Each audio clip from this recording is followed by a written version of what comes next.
Hello, everyone. This is Research Day's presentation on the relationship and collaboration between United Nations and non-governmental organizations and focus on Sustainable Development Goals implementation. And this study specifically examined the voluntary national reviews, which is each country, its respective government report to the global community and how they incorporated the sustainable development goals in their domestic policy process. So this study looked at this voluntary national review as an evidence to look at specifically its methodology section, what stakeholders are appearing in that report, and also what the nature of the relationship. So this is how we this study examined and also got answers about this question. My name is Jeong. I'm the Associate Professor of Public Affairs at Kean University.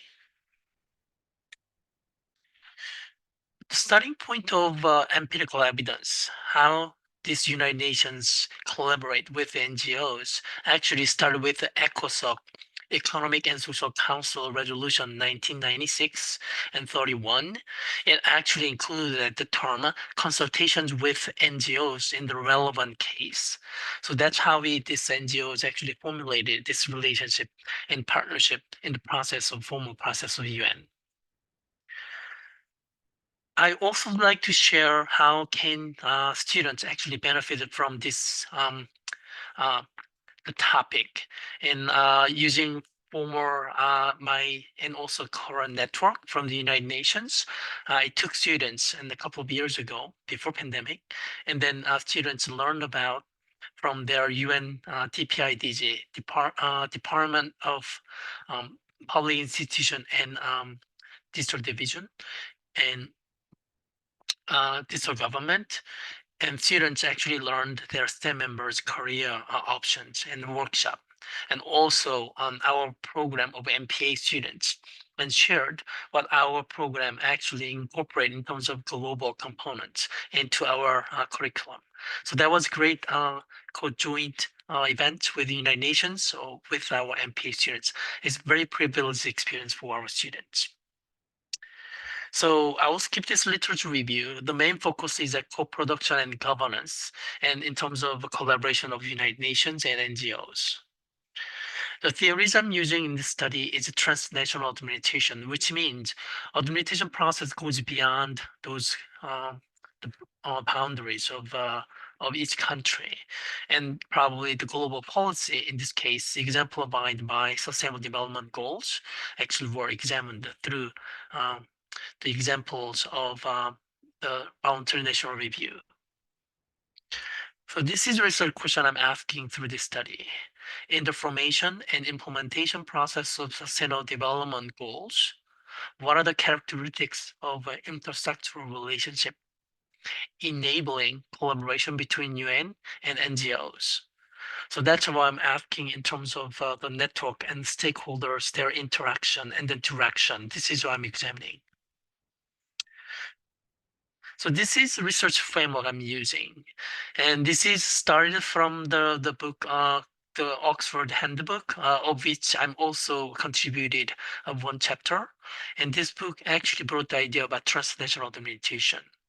That includes United Nations like intergovernmental organizations and central government, local government, the vertical relationship.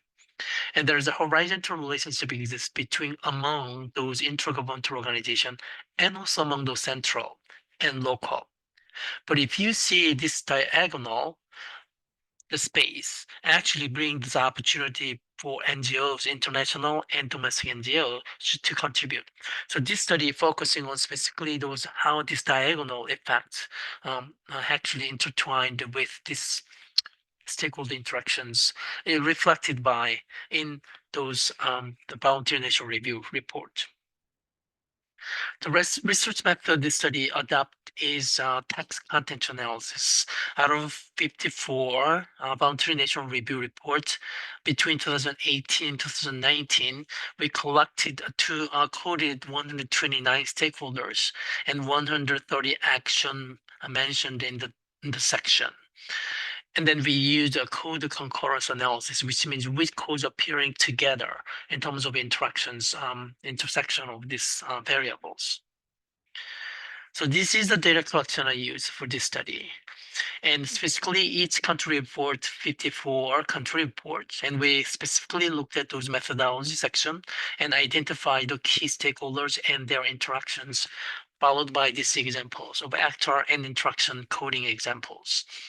And that shows each country what stakeholders are appearing in terms of their interactions and stakeholder types. So based on these stakeholder types interactions, we actually do examined which code actually occurred together in terms of interaction and influence.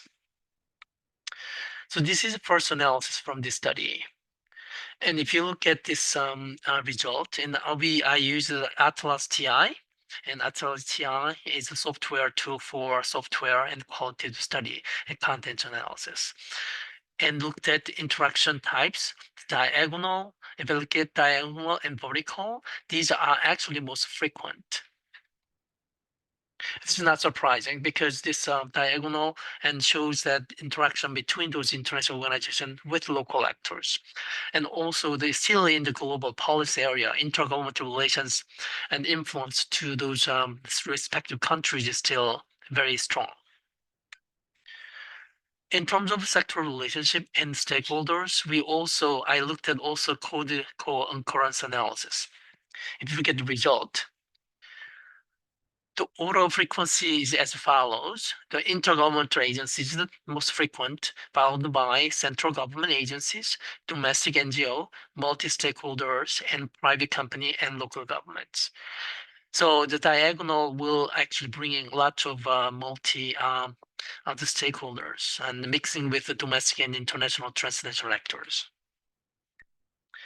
So this kind of implication, I know at this stage I'm looking at more policy implications, but for this presentation, I'll very short implication for this short presentation. And the transnational public-private collaboration actually has a significant role in implementing those sustainable development goals reflected in that methodology section of voluntary national reviews. And these are summary of the study. I looked at this research question and also we did the method of content analysis. And the implication is more about the diagonal relationship and its impact. And also we were able to intermediary network analysis and their impact on their members. So although this study really carefully looked at this document, but document itself has some limitations as representing the actual interaction because this is formal document. It may not fully reflect reality versus actually diplomatic languages using this official document. So that's one I can actually include in the limitations. But for the further research and study within the case and interviews will be followed.